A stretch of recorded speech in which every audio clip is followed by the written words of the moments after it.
Olá, pessoal! Algumas características, algumas propriedades dos elementos químicos variam periodicamente com o aumento dos seus números atômicos.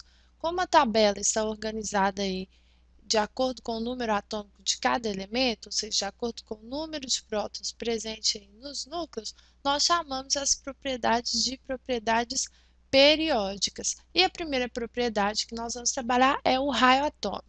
O raio atômico, ele é a distância do núcleo do átomo até o final da sua eletrosfera.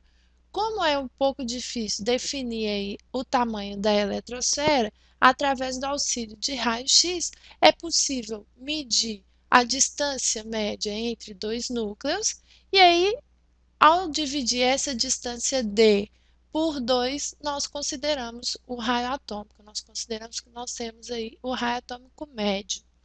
Vocês já conhecem essa imagem aqui dos livros, que mostra aqui nas setinhas a direção de crescimento do raio atômico. Numa mesma coluna, o raio atômico cresce de cima para baixo e em um mesmo período ele cresce aqui da direita para a esquerda. E eu quero nessa aula apresentar para vocês a justificativa de por que essas setas são organizadas dessa forma, ok? Então, não quero que vocês decorem as setas, eu quero que vocês entendam. Para isso, é legal vocês terem em mãos uma tabela periódica para vocês poderem acompanhar melhor essa aula e as outras aulas também sobre propriedades periódicas. Então, para começar, olhem aí para a primeira coluna, a coluna 1A, e vamos observar aí do lítio até o frâncio. O lítio, o elemento lítio, ele possui aí duas colunas, duas camadas de energia preenchidas, ok? Já o frâncio, ele possui quantas camadas? Ele está no sétimo período, ele possui uma, duas, três, quatro, cinco, seis, sete camadas preenchidas por elétrons. Vamos traçar uma linha reta, imaginando que o símbolo aqui do elemento é o núcleo, e vamos traçar essa linha até a última camada. Olha só do nosso desenho aqui simplesinho, imagine que essa linha vermelha é o raio. Só de observar esse simples desenho, a gente já pode inferir aí que o raio do lítio é o quê? Maior do que o raio do frâncio. É menor, né? Desculpe. É menor do que o raio do frâncio. Isso porque, à medida que aumenta o número de camadas, eu aumento a distância entre o núcleo e o último elétron aqui da última camada, da camada de valência. Então, em uma mesma coluna, em uma mesma família, o raio aumenta de acordo com o aumento do número de camadas.